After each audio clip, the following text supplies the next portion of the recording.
আমার চ্যানেলে তোমাদের সকলকে স্বাগত। আজ আমরা ক্লাস 7-এর রায়ান মার্টিন প্রশ্ন বিচিত্রা থেকে ভূগোলের প্রথম পর্যায়ক্রমিক মূল্যায়নের সপ্তম স্কুল সলভ করব।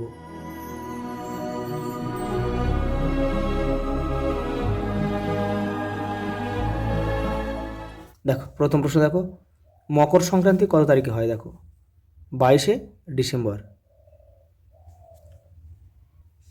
পরেরটা দেখো, এশিয়া ও ইউরোপের মাঝে রয়েছে ইউরাল পর্বত।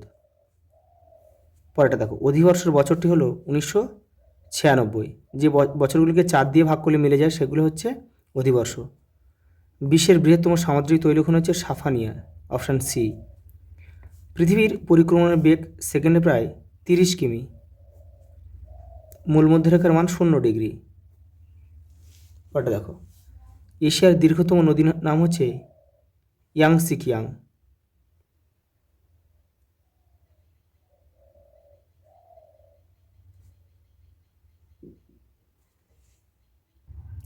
পরের প্রশ্ন দেখো, এশিয়ার দীর্ঘতম নদীর নাম হচ্ছে ইনিসি। 5540 কিমি।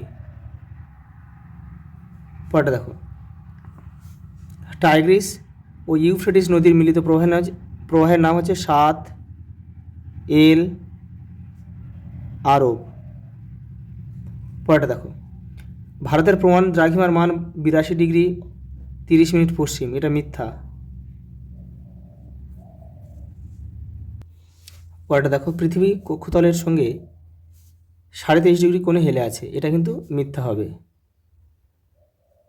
এটা হবে 66.5 ডিগ্রি কোণে হলে এটা কিন্তু বাক্যটা সঠিক হতো। পরেরটা দেখো, কোন শহরকে চীনের ম্যানচেস্টার বলে এবং কেন? দেখেন তোমাদের বইয়ের 95 নম্বর পেজে রয়েছে। এটা সাংহাই শহরকে চীনের ম্যানচেস্টার বলে। সাংহাইকে বলে, কেন বলে? এই যে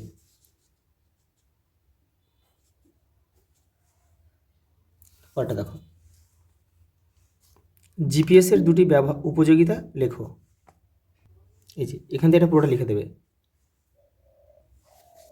পৃথিবীর অক্ষ কাকে বলে? দেখো এই যে কল্পিত রেখার চারিদিকে পৃথিবী আবর্তন করে সেটাই পৃথিবীর অক্ষ।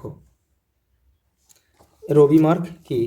দেখো তোমাদের বইয়ের 11 নম্বর পেজে উত্তরটা রয়েছে। এই যে এখান থেকে এই পর্যন্ত। পরেরটা দেখো, অক্ষরেখা ও দ্রাঘিমা রেখার 3টি পার্থক্য লেখো। এই যে এখান থেকে তোমরা করে নেবে। পরের প্রশ্ন দেখো, স্থানীয় সময় ও প্রমাণ সময় বলতে কী বোঝে? তোমাদের বইয়ের 27 নম্বর পেজে রয়েছে। এই যে এটা হচ্ছে স্থানীয় সময়, এই যে আর যে প্রমাণ সময় রয়েছে এখান থেকে করে নেবে।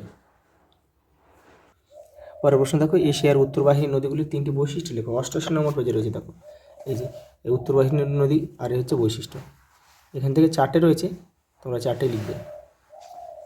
পরেরটা দেখো, মান 5 দিয়েছে এটা। দেখো এশিয়ার নিরক্ষীয় ও ভূমধ্যসাগরীয় জলবায়ুর অবস্থান বৈশিষ্ট্যের সংক্ষিপ্ত পরিচয় দাও। দেখো 92 নম্বর পেজে তোমাদের বইয়ের উত্তরটা রয়েছে। দেখো প্রথমে দিয়েছে, দেখো নিরক্ষীয়, এই যে নিরক্ষীয় জলবায়ু, এই যে এই অবস্থান রয়েছে কোন কোন অঞ্চলে দেখা যায়, এই যে বৈশিষ্ট্য আর স্বাভাবিক উদ্ভিদের বৈশিষ্ট্য, এগুলো তোমরা 2-1টা দেবে। আরেকটা দিয়েছে ভূমধ্যসাগরীয়, এই যে ভূমধ্যসাগরীয় জলবায়ু রয়েছে, এই যে কোন কোন অঞ্চলে দেখা যায় বৈশিষ্ট্য রয়েছে, আর এখান থেকেও কিছু দেবে। পরেরটা দেখো, চিত্রসহ সংক্ষেপে ঋতু পরিবর্তনের বর্ণনা দাও। 10 নম্বর পেজে রয়েছে। এই যে দেখো ঋতু কেন আসে, এই যে এই পেজটা লিখলে হয়ে যাবে।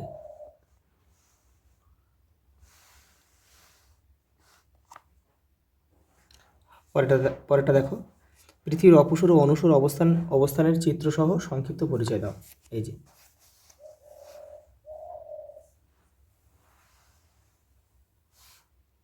আজ এই পর্যন্ত, দেখা হবে পরের ভিডিওতে।